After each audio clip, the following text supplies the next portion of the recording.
severe flu season out there and children are being hit the hardest. I'm Joel Chadwick, spokesperson for the University of Kansas Hospital. And joining us is Dr. Mike Lewis, pediatrician. What's different about this year's flu season? Well, this year we've had a lot of kids who have not only just had flu, but they've probably developed a bacterial pneumonia afterwards. A lot of them are getting very dehydrated. We also are battling with RSV. Tell the difference between flu and RSV, if you can tell the difference. At the initial stages, there's probably not going to be a whole lot of difference.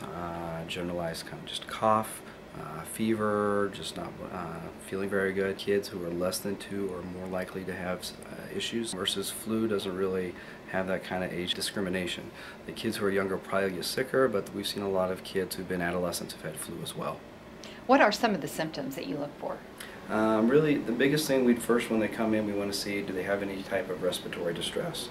That's what gets kids triaged faster. We get them in the room and try to get stuff going for them sooner. After that, we kind of assess how well they're hydrated, if we think they're able to continue to drink well on their own, or if they need possibly any extra medications that we'd have to provide in the hospital. At what point do they need to come to see a doctor? If you feel like, okay, they're now getting worse, and I feel like what we're doing here at home is not making any difference, and this is a little bit worse than it was the day before, it keeps progressing in a worse fashion, then they need to be evaluated. Anytime you think your kid has a hard time breathing, that needs immediate attention. But if they have fever for more than 3 days, that would also be a case where we'd probably want to see them as well. What about medications to treat the flu? So there are some products available to treat influenza. However, you really need to have those started in the first day or so before to get really any benefit out of it. And the benefits are not that great to begin with.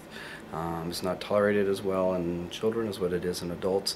So most of the time it kind of goes back to drink a lot of fluids, some Tylenol and Advil, and that's usually about what it is for kids, because cough and cold medicine really is not needed in children. What's the rule of thumb for when children should go back to school if they're school age? As long as they're not needing any extra care that the school can't provide, and they should be without a fever for 24 hours. And have you treated any children for the flu that had the vaccine? No. Can you still get a shot? Yes. All right. Thank you, Dr. Lewis. Thank you. So you heard it here. It's not too late to get your child vaccinated for the flu. Flu season can run through March. For the University of Kansas Hospital, I'm Joel Chadwick.